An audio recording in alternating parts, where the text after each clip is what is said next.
how you think it's going? I mean, so far camp, I think it's gone pretty well. We've had a couple scrimmages together and felt pretty good out there. So we got to finish the season together, so we do have the chemistry and the familiarity from last year. So we just got to pick it up where we left off and hopefully get off to a good start. Ty has a pretty good understanding of the opportunity here for him. Have you noticed anything different in him this season from last season? I think he has his same mentality. I mean, he wants to prove himself and make sure that he's producing and just playing well every night. And I know he's prepared. He's focused this year for sure. He came in with definitely a good mindset with that. So I mean, so far it's looked pretty good with the three of us. So like I said, just wanted to get that started here in a game. Ryan, when we talked to Ty during camp, he talked about how strong he needs to be right out of the gate. Is it comforting to see your line mate go in Vancouver, get a couple, get a bit more comfortable? Yeah, for sure. Yeah, it was nice to see him get a couple there. A couple hard-earned goals out there too. So it's good to see. And even the scrimmages, the two scrimmages, we connected, we produced a little bit. So it's good to see. I mean, he really reads the play really well. Offensively, he always knows the spots to be. So it does make it easy to play. And he's just, I mean, he can find us in the right spots, and we find him. So it's a good give and take. He's largely unproven over the long haul. Are even you guys a little bit curious to see who he is over 82 games? Yeah. I mean, I've actually gotten to play against him for a long time now, and I do know what kind of player he is, and I know when he gets an opportunity, and he takes advantage of it. So I don't see any drop off in his game coming in my mind. I think he's a talented player. He deserves to be here. So no, I think he wants to prove himself right now. So I think he's got a good opportunity to do so.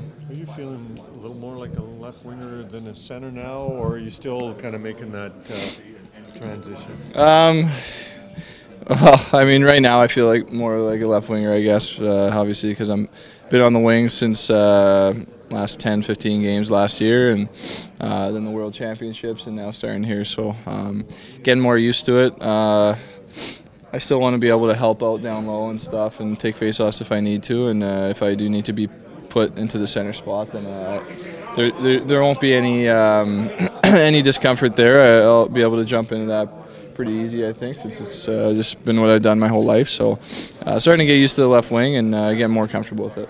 Ryan, you talked about getting used to the left wing. You said you put in a lot of reps in terms of forward work, taking pucks around the rim. Are you excited to maybe potentially do that tonight if you draw your line? Yeah, I mean, it's something that's important as a winger. You got to get good on the walls, obviously. So I know these guys usually come down on you pretty hard and pinch pretty hard, so it'll be a good test for me early, and just got to be able to read that and make plays from there. Is your line mate, your teammate? I mean, what would your predictions be for Connor this year? How do you think he's? I don't know.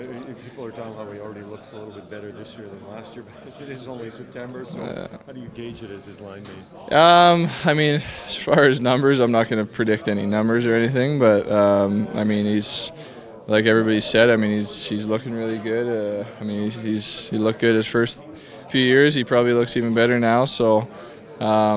I mean, more of the same, I think we can expect. But I mean, as far as numbers, I mean, you don't want to. It's tough to say he's going to get this amount of points or this amount of goals. But I mean, he's feeling good. I mean, remember, he's only 21, so he's still maturing. He's still growing up, and so it's scary things to come, I think.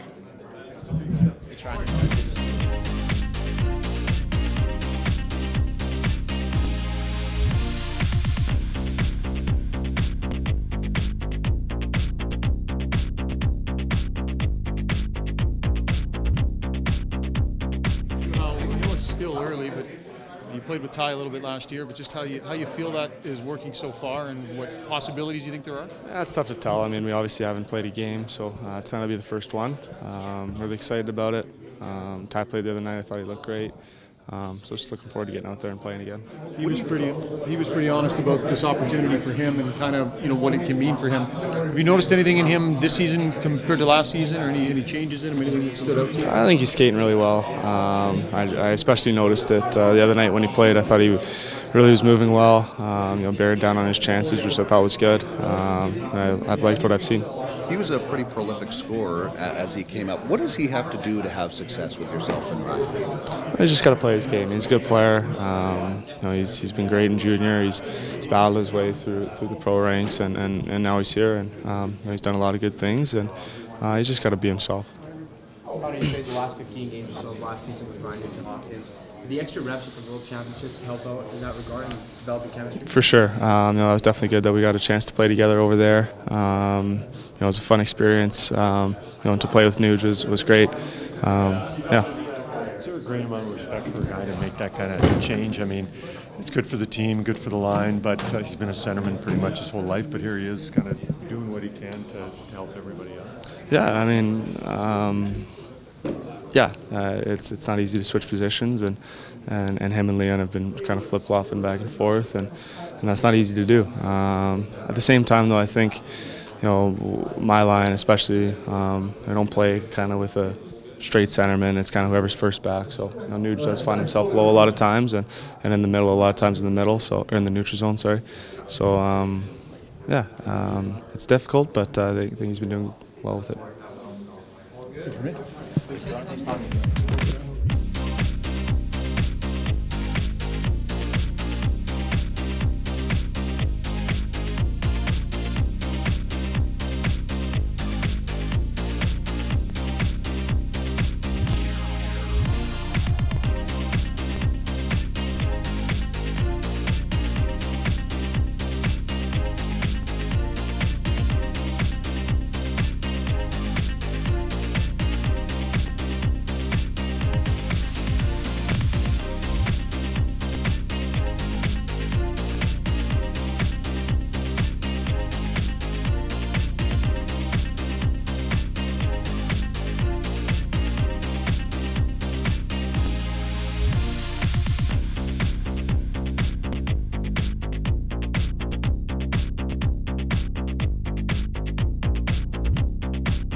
A little bit of a shorter camp so far for you. How you feeling? No, I feel good. Been ready to go since I got back, so yeah, looking forward to the game tonight. I know you mentioned you were getting jabs from your teammates before. Yeah. And still kind of feeding them one? No, not anymore. I'm good now. We'll see. I'm gonna have to pick up a dinner here at some point, but I'm good now. How much of the other preseason games did you watch, and if you did, what did you notice about the team? We watched the last game. A few of us watched the last game. Obviously, guys are coming out and competing, working really hard, and for us, we want to be able to just maintain that intensity here as we come out here tonight. Some of the guys playing our first game, so we're looking forward to getting back on the ice again, some game action. A lot of guys during the preseason, during training camp, talked about an important start in the preseason. How important is it for you personally to get off to a good start? Yeah, it's definitely important. I think definitely the start we get into here is going to carry over into the season. So it's each and every day coming out and giving everything you have. And like I said, there's been a great intensity so far, especially even just the 2 days I've been here. But great intensity. Just want to keep up with it. Training camp is all about competition. What's it like to see guys like Ty Ratty and guys like Ryan McLeod kind of stepping up and maybe earning some spots? Does that inspire confidence to you as well? Yeah, that's. I think that's an important part. Anytime you have internal competition, it forces everyone to play at the top of their games, or at least give their best effort each and every night. So it's good. I think it's for each and every one of us, no matter what position you're in, it definitely boosts you up, and that when guys are working that hard, you want to be on that same level. You talked about developing your offensive game. Are you prepared to do that tonight? If so, what are some things that you're going to work on? Yeah, I think each and every game is another opportunity to get more and more comfortable on the offensive side of the puck. Obviously, it's an aspect of my game that I can continue to grow, continue to be better at, and at the same time continue to contribute to this team. So, looking forward to getting out there and just have our first crack at it tonight. Thanks, Darnell.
Oscar Klefbom was just talking about how even at the start of last year, his shoulder was in the back of his mind, and he had bold predictions about what he wanted to do. Obviously, it didn't work out that way. But he said he's coming in pretty fresh this year, feeling as good as his shoulder's been in a while. Have you seen a difference in Oscar in the short time you've seen him so far? To be honest, no. But I think we have to see him play some games to really see the difference. Practice is always a little bit different than game situations, and we'll notice the difference when he's shooting. We'll notice the difference on execution. Those types of areas we expect to see a difference. But at this point, no. He feels good. The most important thing about that comment is he's telling you that, so he feels that. And if he's feeling that, that's a positive thing. There is no lingering issues there that could cause him to pull back or anything. We should see a real good, confident player in Oscar Klefbom.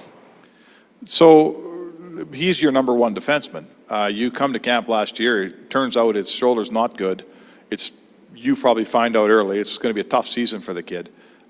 Tell us the difference between a team that has that number one defenseman and a team that's looking at a guy now that's healthy and ready and to execute what he's supposed to do. Well, we would obviously take the I'm ready to play and healthy guy. We had him the year before, and his seasons, his years were completely different. While the injury or the naggingness of the injury allowed him to play, he wasn't at 100%. And that does affect your play to a certain level. But there's all still reacts and situations that happen on the ice surface that have nothing to do with your shoulder. You can still make them and make them well. And Clef's going to clean everything up. And just the fact that the shoulder is better is going to help him in every area. Todd, just back here to the left, what did you think of Ryan Nugent-Hopkins' transition to the wing? Did it seem fairly seamless, but did he just kind of show his hockey knowledge and being able to move a position and do it well? Well, if we review that move to the wing, Nuge was hurt, I believe, in January or February in Vegas, and he missed almost a month of hockey. Came back and there was talk of, hey, let's put him on the wing, let's put him on the wing. We started him back in the center ice position so he could get his legs underneath him 3 or 4 games. Then we put him over on the wing, and he and Connor and Tyrati connected well. Nuge is a smart player. He's a cerebral guy that has a very competitive nature when the puck is dropped. And the forward positions, in my opinion, are largely interchangeable. There were times where he played center because Connor was caught up ice or whatever it might be. So he did a real good job there. I was more impressed with the fact that the two of them found each other and gelled quickly. Now, can that continue? That's up to them. They're going to have to get that done. But smart players, skilled players, competitive guys can adjust fairly quick to that type of change. I think it's easier to go from the center ice position to the wing position, much easier than going the other way. So the transition for him was probably a little bit easier, a little more board work, a little more patience along the wall than maybe through the center. But he did a great job. Todd, if you take Cam Talbot out of the equation in exhibition season and you just look at, say, Koskinen and Montoya, how do you gauge how they're playing when the lineups you're playing, like Winnipeg's not playing most of their guys tonight. If you go to Winnipeg, maybe you leave some of your guys. How do you gauge how well a goalie's playing when they're not playing against the team that's going to be active? Well, you look at the type of chances that maybe our group gave up. So you take Calgary, for example. What type of quality of chance did we give up, and what did the goalie do in that situation? If we're giving up C-grade chances and the pucks are leaking in on them, well, then that doesn't bode well for confidence. If we're giving up grade A chances and he's making the stops, you feel better about that. Now, what you'll say is, well, Patrick Laine shooting it versus a young kid coming out of junior, it's different. Yes, but he still has to instinctively go to that spot, make the save. Is he in position to make it? So those are some of the things that we're looking at with all of our goaltenders. Talb's instincts the other night on Godolbin's shot were tremendous.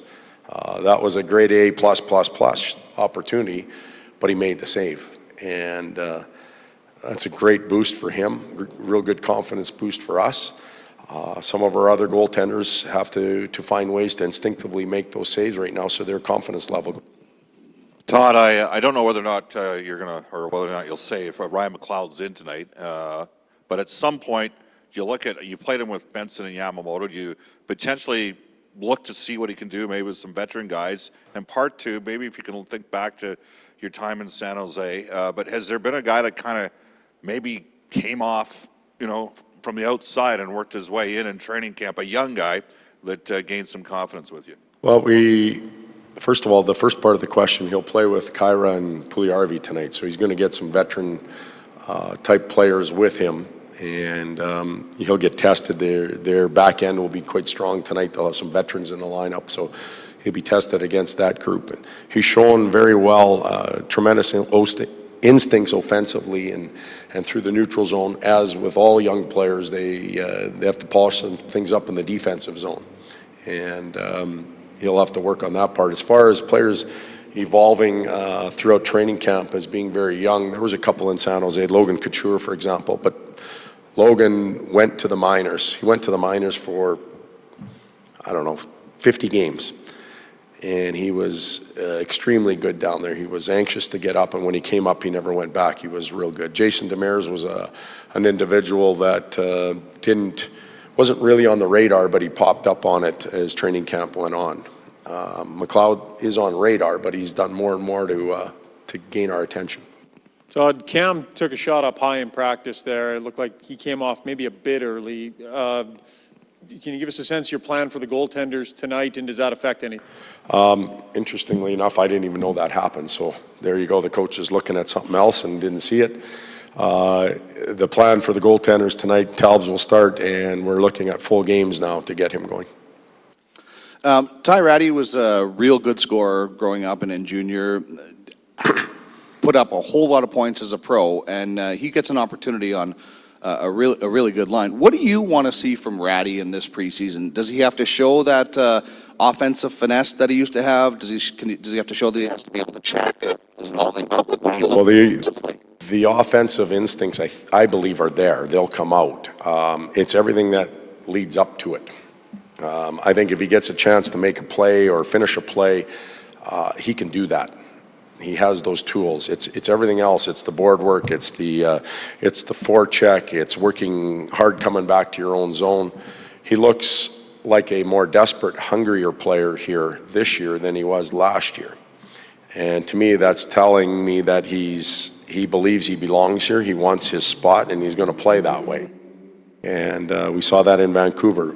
Let's keep seeing it night after night after night, and good things will happen for him and for us. Todd, before the season started, you mentioned you brought right wingers into a room and you talked about the spots available. One of those guys being Jesse Puljujarvi. He looked pretty decisive on Tuesday against Vancouver. Can you just elaborate on his play and how it was a good night for Jesse and for that line. When we went through the chances, they were involved in a lot of them. Didn't give up much, so real positive start for those three. As I've mentioned a million times, Jesse and Stromer, they've got something. They like playing with each other. They've got some chemistry. They both feel comfortable with each other. And then JJ on that line can do some grinding work. He can protect those two defensively a little bit. He provides a little muscle. He'll go to the blue paint. It's a good combination right now, and that's where we'll continue to go with that line for the time being.